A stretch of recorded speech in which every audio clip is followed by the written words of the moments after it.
আসসালামু আলাইকুম ভিউয়ার্স। ছবি দেখে কিভাবে লেখা কপি করা যায় অথবা ছবি থেকে কিভাবে লেখা যেকোনো ভাষায় ট্রান্সলেট করা যায় সেটি দেখাবো আজকের ভিডিওতে। তো এই কাজটি করার জন্য প্রথমেই ছোট্ট একটি অ্যাপ্লিকেশন ইনস্টল করতে হবে। এর জন্য Google Play Store এ চলে আসতে হবে। এখানে করে সার্চ বক্স পাবেন। এখানে লিখবেন Google Lens। এই যে Google Lens লিখে সার্চ করার সাথে অ্যাপ্লিকেশনটা চলে আসবে। এই যে লোগোটা থেকে ইনস্টল করে নেবেন। তো আমার ইনস্টল করা আছে, আমি এটিকে ওপেন করে নিব।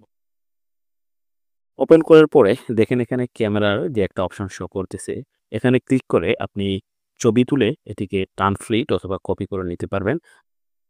আবার আপনি চাইলে এখান থেকে এই যে গ্যালারির বিভিন্ন ছবি আছে, এখান থেকে চাইলেও আপনি একটি ছবি নিয়ে তার থেকে আপনি লেখা কপি অথবা যেকোনো ভাষায় ট্রান্সলেট করে নিতে পারবেন।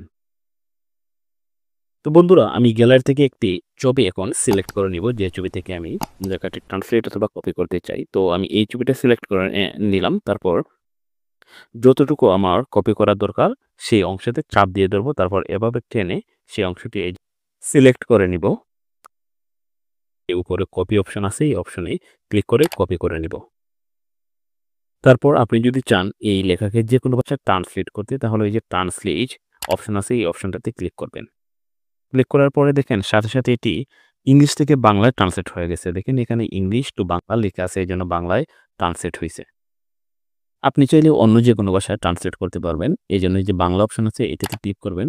এটিতে ক্লিক করার সাথে দেখেন এখানে অনেকগুলা ভাষা আছে। আপনার ইচ্ছেমতো যেকোনো ভাষায় ট্রান্সলেট করে নিতে পারবেন। আসলে Google Lens চমৎকার একটি অ্যাপস। আপনি আপনার পছন্দ মতো এটিকে ব্যবহার করতে পারবেন। তো বন্ধুরা, এই ছিল মূলত আজকের ভিডিও। ভালো